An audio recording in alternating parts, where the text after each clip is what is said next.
कल्याणी आणि राम मांडव परतनीसाठी कधी जाणार आहेत ग वहिनी? आहेराच्या पिशव्या नीट लावत रश्मी आत्याने विचारलं. उत्तरादाखल दुर्गा वहिनींचा हात थांबला.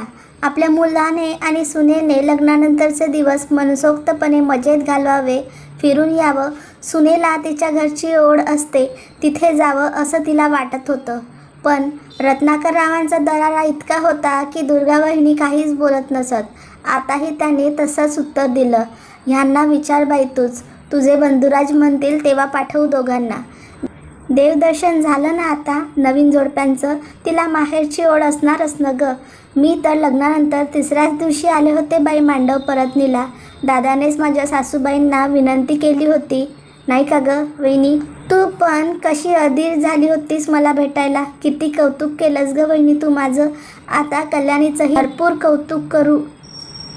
रश्मी आत्या काय काय बोलत होती, पण दुर्गा वहिनींचं मात्र तिच्या बोलण्याकडे लक्षच नव्हतं. भरपूर पसारा पडला होता घरात. आधी तो आवरणं आवश्यक आहे असं सांगून वहिनीने विषय टाळला होता. विषय टाळणे किंवा बोचरे विषय सोडून देणे हे छान जमत असे वहिनीला. नाहीतर रत्नाकररावांच्या हुकमी ताबेदारीत तिच्या संसाराचे रंग कधीच विस्कटले असते. वहिनी स्वयंपाकघर आवरत असताना कल्याणी तिथे आली. नावाप्रमाणेच नाजूक आणि देखणी सून भारी आवडली होती वहिनीला. आत्ताही खूप गोड दिसत होती कल्याणी. नव्या नवरीची प्रभावळ काही औरच असते असं मनात म्हणत गालातल्या गला हसली वहिनी.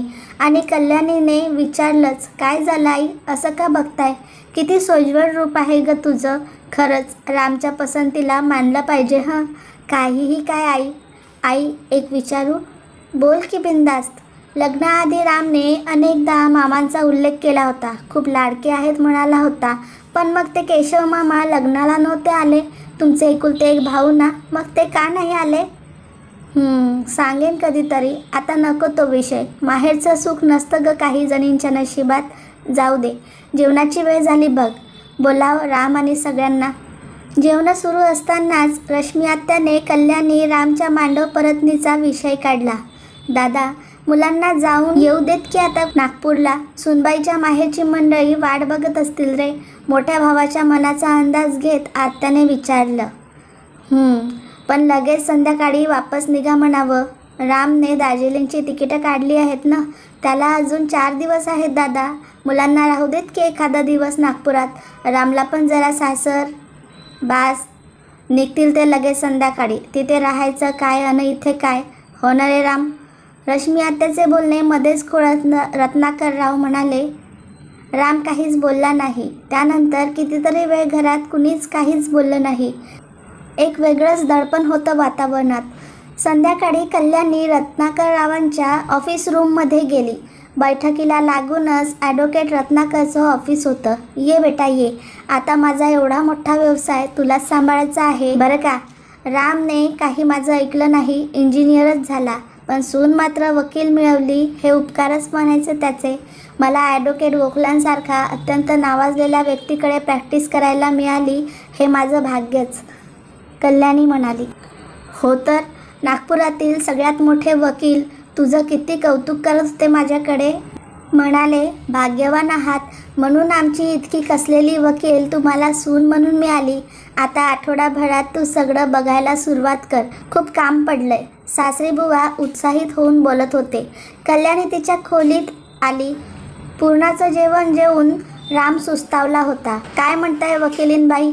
भारी इम्प्रेशन पडलंय हा तुझं बाबांवर. तशी आहेसच तू तडफदार, तो म्हणाला. सध्या पुरण चढलंय डोळ्यात. झोप आता. तू पण ये ना. ओ साहेब, मला कामं आहेत खूप. झोपा आता म्हणत ती स्वयंपाकघरात आली. वहिनी चहाचा अंधण ठेवायला स्वयंपाकघरात आल्या तर कल्याणी चहा गाळत होती. राहू दे ना बेटा, हे सुरुवातीचे दिवस जरा एन्जॉय कर ग. पुन्हा आयुष्यभर काम आहेच मागे. तुमची जाण्याची तयारी करा. तुझ्या माहेरी जायचं ना तुम्हाला? माहेरी तर जायचं आहे, पण आधी तुमचा नंबर, मग आम्ही. म्हणजे? मागून रश्मी आत्याने विचारलं. म्हणजे काय ना आत्या, माझ्या माहेरी तर मी जाणारच, पण त्याआधी आई त्यांच्या माहेरी जाऊन येतील. काय बोलतेस तू कल्याणी? वहिनी जवळजवळ ओरडल्याच. हो आई, आधी तुम्ही मनसोक्त वाशिमला जाऊन या. आजी मामा सगळ्यांना भेटा. माहेर जगून या, मग मी जाईन. तुझे सासरे मला कधीच. त्यांच्याशी बोलून झालंय माझं. ते हो म्हणालेत. हो न हो बाबा, आईने माहेरी जाऊन यावं की नाही? मागून आलेल्या बाबांकडे बघून चटकन तिने विचारले. हो, या जाऊन तुम्ही म्हणत ते माघारी वळले. वहिनी आणि रश्मी आत्या दोघीही चकित होऊन स्तब्ध उभ्या होत्या. वहिनीच्या डोळ्यात पाणी जमलं होतं. आई, रामने सांगितलं होतं मला सगळं. बाबांचा मामासोबतचा वाद, तुम्हाला कधीही माहेरी न पाठवण्याचा हट्ट, लग्न झालं की माहेराचं नाव काढायचं नसतं म्हणे. माय फूट, हे कोणत्या काळातले विचार आहेत आई? तुम्ही का सहन केलं इतके वर्ष? राम तरी कसा गप्प बसला? इतका काय वडिलांचा धाक? मामा तुम्हा दोघांना चोरून चोरून भेटायचे म्हणे का? आता इथून पुढे असं होणार नाही. आजी झुरतायत लेकीला भेटायला. गाडी मागवली आहे मी. आता बॅग भरा आई. माहेराची ऊब आसुसली तिकडे. कल्याणी, मी तुझे आपण आभार प्रदर्शन नंतर करू नाही. आधी चला इथून. नवीन उत्साहात एका वेगळ्याच भरलेल्या अवस्थेत वहिनी गाडीत बसल्या. आजी मामा मामींसाठी भरघोस आहेर सोबत घेतला होता. रत्नाकरराव त्यांच्या ऑफिसच्या खिडकीतून बघत होते. भरल्या डोळ्याने रश्मी आत्या, राम आणि कल्याणीने वहिनींना निरोप दिला.